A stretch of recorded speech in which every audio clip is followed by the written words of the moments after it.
Bueno, buen día, licenciada. Nosotros somos el grupo 12 y nos toca lo que es la aplicación de la semiótica a los procesos del arte y el diseño. En más específico, lo que son los elementos comunicacionales. Nuestros integrantes del grupo son Dantas Virginia, Rivera Flavia y 20 Millas Fabiana. Vamos a empezar con lo que es el índice, vamos a explicar más o menos qué vamos a ver en este tema.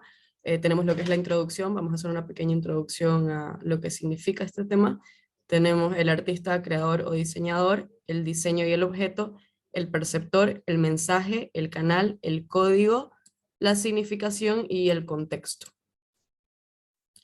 Empezamos con lo que es la introducción.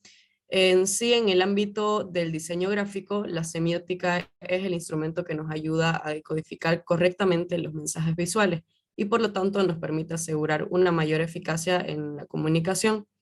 Es considerada también una herramienta circunstancial, ya que el trabajo del diseñador es desarrollar y compartir un mensaje, sentimiento, idea, concepto o pensamiento en un equilibrio de lo que el cliente quiere, lo que necesita y los conocimientos del tema propios del diseñador para poder conseguir un trabajo pleno en el que se logre una correcta percepción del usuario.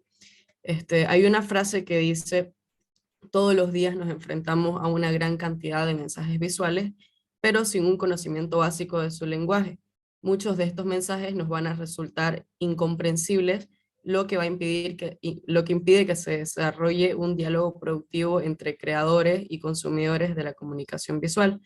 En cada explicación de los elementos vamos a demostrar en dónde los encontramos estos elementos y donde los aplicamos utilizando el ejemplo de un anuncio publicitario. Bueno, está lo que es el artista, creador o el diseñador. Es más o menos equivalente al papel del emisor, que es un tema que del cual ya se había hablado, pero vamos a hacer un pequeño review. El papel del emisor es prácticamente la persona que quiere transmitir una información, ya sean hechos, ideas, deseos o sentimientos, y para poder transmitir esta información va a tener que codificarla y convertirla en un mensaje, seleccionando los signos, colores, formas, frases, texturas o materiales que le convienen.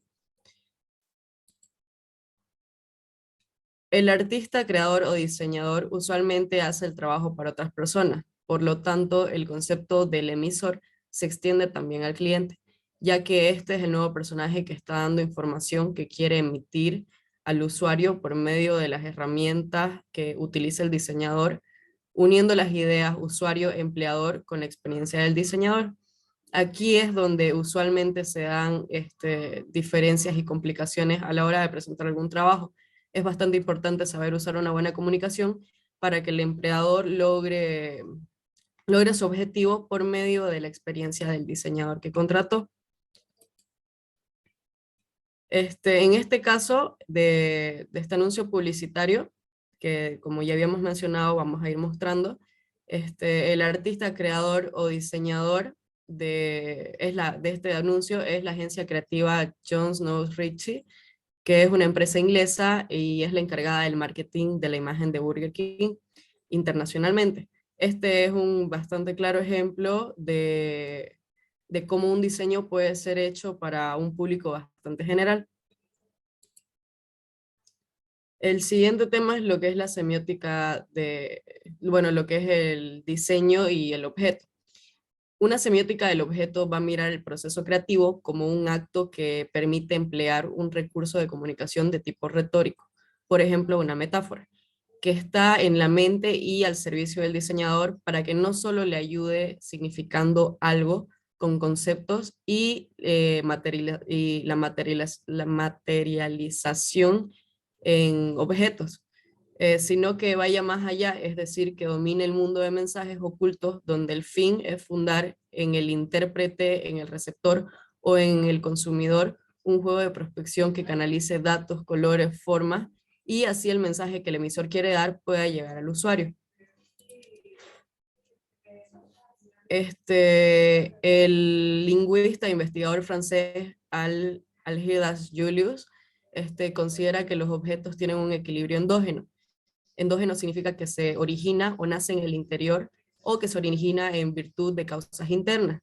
Este equilibrio endógeno lo que permite es que permite al diseñador guiar por medio de la cohesión lógica y del sentido común a que el intérprete lea algo en los elementos que esta estructura. Esto es llamado comúnmente como la manipulación de los usuarios. Lo que es el diseño y el objeto en este ejemplo que vamos a usar, viene a ser el anuncio publicitario en sí. En este caso es un folleto digital, pero este mismo es a veces impreso en forma de folletos que se entregan físicamente o en formas de vallas publicitarias. El negocio en sí de Burger King tiene bastante buen marketing visual, y porque usualmente utilizan lo que es el trending del momento o la época del año para poder promocionar su producto basado en temáticas que son llamativas al público.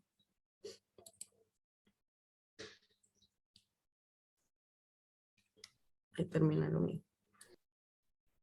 Bueno, ¿me escuchan? ¿Se escucha bien? Sí, sí. Ya. Yo les voy a hablar sobre el perceptor, que aquí vamos a ver el proceso de conocimiento y memoria, emociones, eh, experiencia y corporal. Siguiente.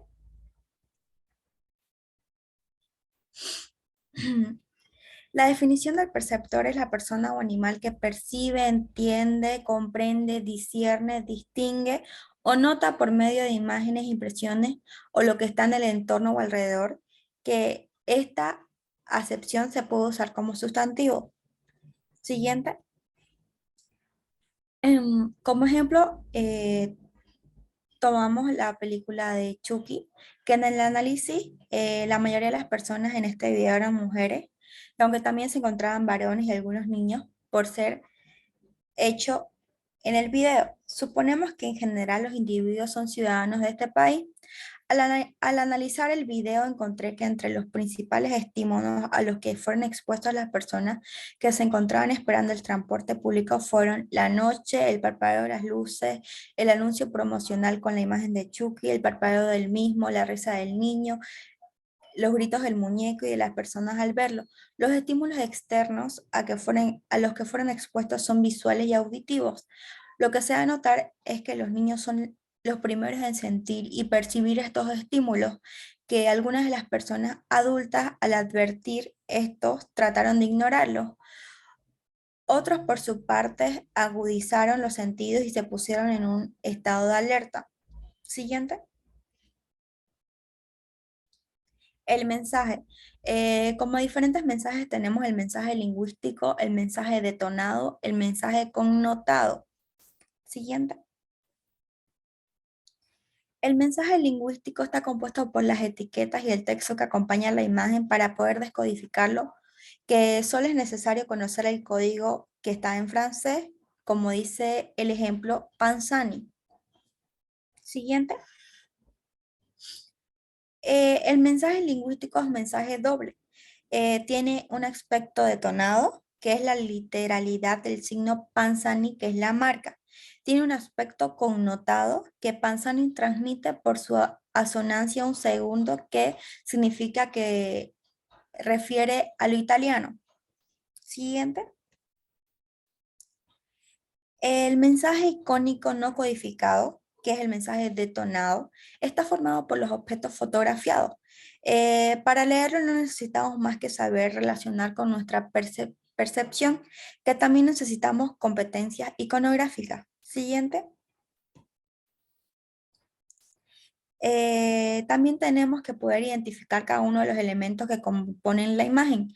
Como ejemplo, aquí tenemos tomate y fideos. Siguiente.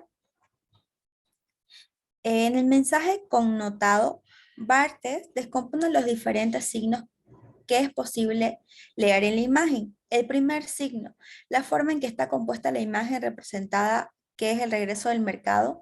Esto connota la frescura de los productos recién comprados y una preparación casera. Siguiente. En el segundo signo, los colores presentes en la imagen blanco, verde y rojo connotan en la italianidad que este signo refuerza la connotación del mensaje lingüístico, que es la forma en que suena Panzani. Los sabores necesarios para saber identificar este signo se basan en el conocimiento de ciertos estereotipos que identifican a los italianos con sus pastas. Siguiente.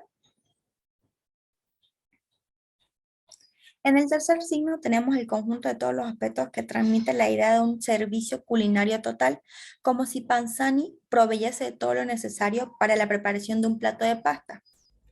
Siguiente. Como cuarto signo tenemos la composición evoca el recuerdo de un tipo de representación pictórica, como es la naturaleza muerta. Para poder interpretar esta connotación son necesarias competencias intelectuales y enciclopédicas. Siguiente. Como quinto signo,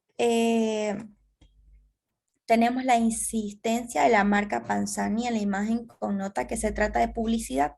La repetición de este tipo de imágenes es nuestra vida cotidiana, que hace que tengamos los conocimientos necesarios para saber que se trata de una publicidad cuyo fin es persuadirnos para que compremos el producto. Siguiente. En el canal es el medio que se emplea para enviar el mensaje.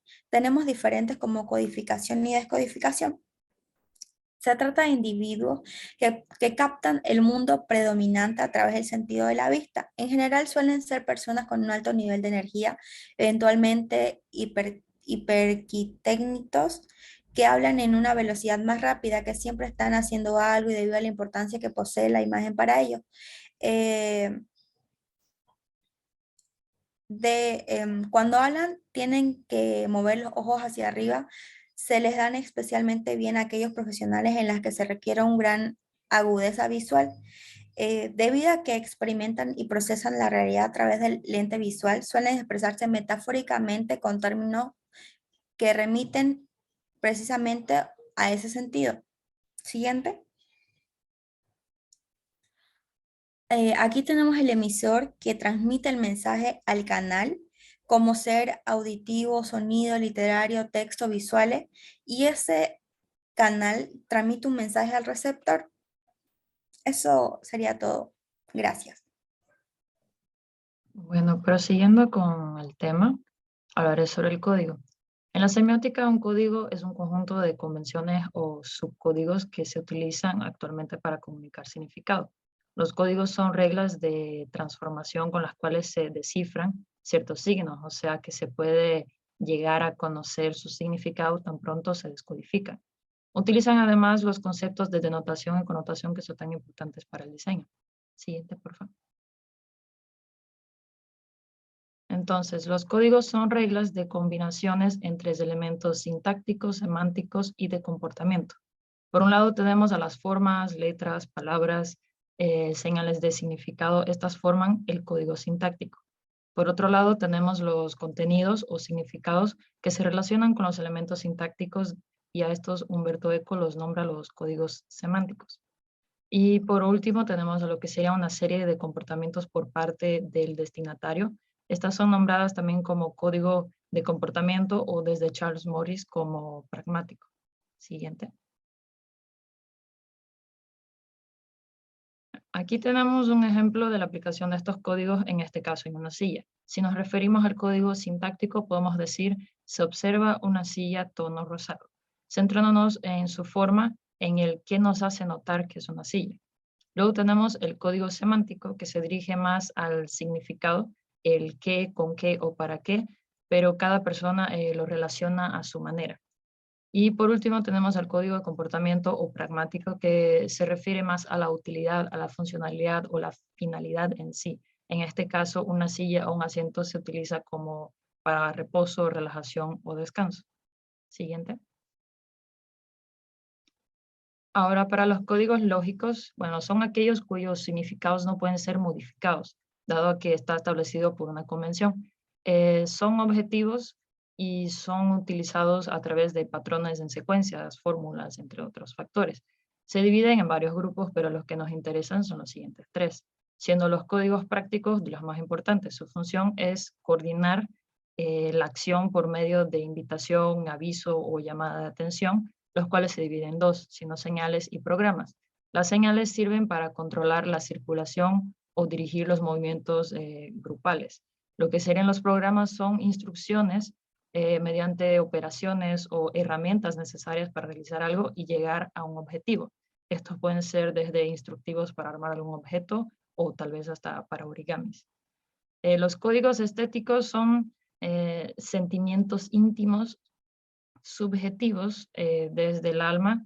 Se divide entre dos, serían los retóricos y poéticos. Los retóricos siendo los que se refieren más a la escritura y el arte del buen decir, y los poéticos son como deseos creados de una sociedad imaginaria. Para los códigos sociales, bueno, da una entidad a cada grupo social. El hombre se define en su relación con los grupos y su papel, estos dividiéndose en los protocolos, ritos y modas. Los protocolos, su función es instaurar la comunicación entre los individuos. Es algo que ya está establecido y es hecho a base de pasos. Los ritos son aquellos que tienen como función la comunicación a través de convenciones establecidas. Y la moda son maneras de ser del ser humano establecida por estatus. En un sentido más amplio de estos códigos, pueden ser desde lo verbal, siendo lo sintáctico, lo léxico, lo paralingüístico, los códigos corporales, siendo de proximidad, orientación física, o incluso de productos, siendo posesiones de lujo o artículos de necesidades básicas, entre otros. Siguiente. Bueno, los códigos textuales pueden ser códigos del tipo científico, incluyendo matemáticas, los códigos estéticos dentro de diversos tipos de arte, siendo poesía, drama, música, y también por medio de códigos de comunicación. Los códigos icónicos, estos son importantes, son básicamente todos los códigos con iconos, logotipos o símbolos que se ven mucho en todos los productos de mercados, como en la barra de códigos de cualquier producto o incluso los QRs. Además, si todo lo que sean logotipos o iconos de empresas siendo reconocidas, entonces sin tener ningún tipo de escritura, se puede identificar a qué empresa está haciendo referencia ese icono. En este caso tengo el ejemplo de Nike y Pepsi. Los códigos de interpretación son códigos interpretativos, que son códigos de percepción. Son códigos de percepción y los códigos ideológicos que evolucionan a medida que hacen la relación entre los códigos sociales y los códigos textuales. En síntesis, a toda comunicación antes viene un proceso de significación, en donde se emplean diferentes códigos. Estos códigos pueden entenderse como reglas convencionalizadas y la comunicación como un proceso donde intervienen estas reglas. Siguiente. Aquí nuevamente con el afiche tenemos el ejemplo en el cual podemos ver el código verbal, el código icónico por el logotipo y el visual siendo la hamburguesa. Siguiente. Siguiente. Seguimos con la significación. Desde un punto de vista lingüístico, la significación es un sentido de la palabra, al mismo tiempo es un proceso que une el significante y el significado. Empezamos por definir el signo lingüístico, que es una entidad psíquica entre dos caras, dos elementos unidos que se reclaman recíprocamente, el concepto y la imagen acústica, esto siendo el significado y el significante. Siguiente. Entonces, la suma del significado más el significante da el origen a la significación, dándole así un sentido a la palabra. Entonces, el significado es la forma inmaterial, es un concepto o una idea que formamos mentalmente. El significante es la forma material, sensible o física que se percibe a través de los sentidos. Aquí tenemos la imagen de una mesa que se refleja una idea mental o concepto, por lo cual es un significado. Por otro lado, tenemos a la palabra escrita o sonido que se percibe, por otro lado, siendo el significante. Entonces, como en el ejemplo acá, la idea mental es la imagen. Puede que varíe el color o incluso la forma. Estos dependen de cada individuo, pero el concepto es claro y es preciso. La palabra mesa es la imagen gramatical que es percibible. Siguiente. Bueno, para la significación denotativa, bueno, la denotación es la descripción literaria de una imagen de forma objetiva, siendo perfectamente comprensible sin necesidad del espectador haga ninguna especie de interpretación. La persona que emite la información debe tener claras las ideas que va a transmitir, lanzando un mensaje con elementos exactos que describan una información sin ningún tipo de uso creativo. Las connotativas son, por otro lado, su función sobre la base del doble sentido o metáfora. Este sería como el significado tiende a cambiar dependiendo de la zona, la cultura, la región, dándole diferentes matices. Entonces, la denotación es la descripción literaria del significante, mientras que la connotación se centra en el mensaje de los sentimientos subyacentes contenidos en la imagen, siendo el significado. Aquí tenemos como un ejemplo la imagen de un corazón, siendo un corazón humano para la imagen denotativa, ya que es una imagen objetiva, no tiene ningún punto de vista emocional, no requiere una interpretación. En cambio, siendo connotativa, vemos que es un corazón que transmite una emoción, un sentimiento, requiere de nuestra creatividad, requiere de un contexto. Siguiente.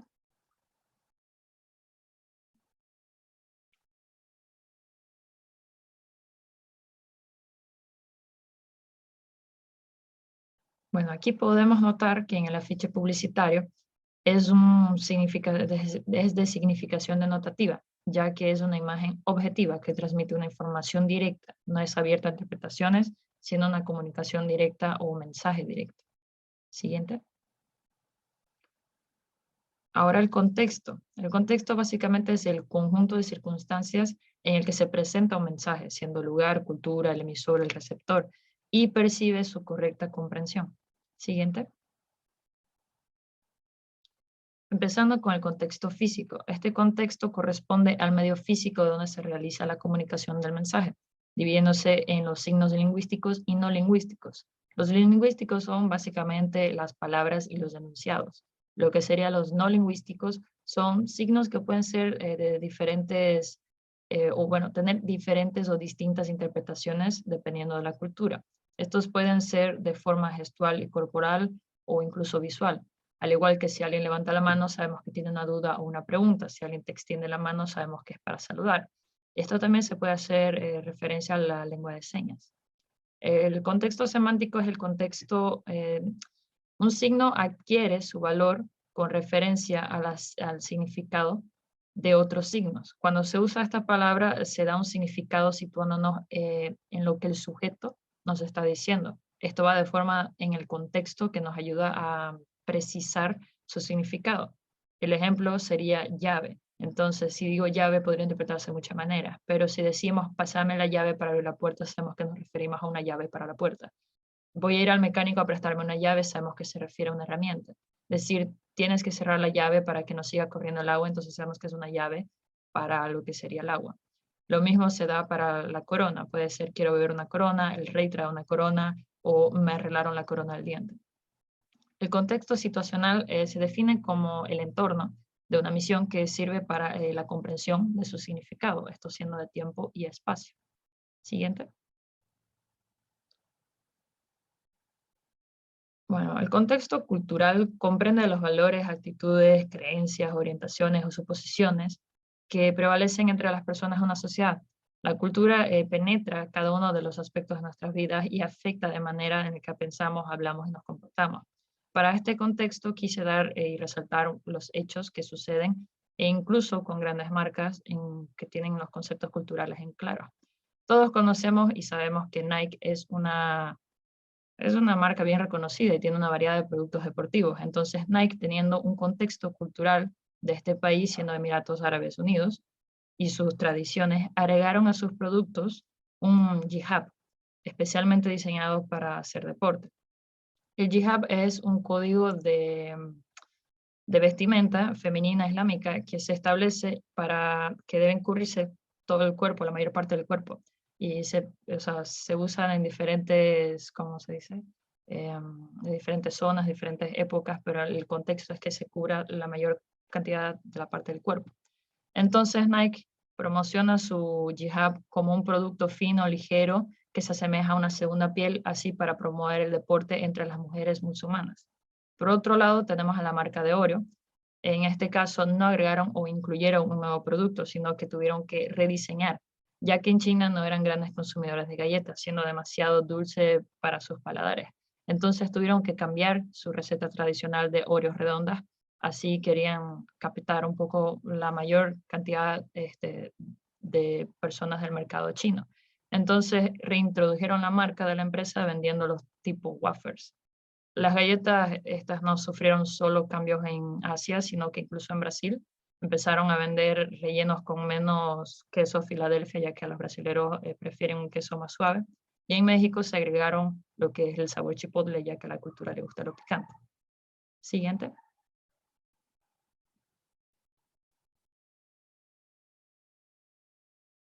Bueno, entonces teniendo los contextos más en claro, el afiche representa un contexto físico del tipo lingüístico, con un contexto cultural por el idioma del emisor y el receptor, y por último un contexto situacional, ya que nos refiere el tiempo, indicándonos lunes y miércoles.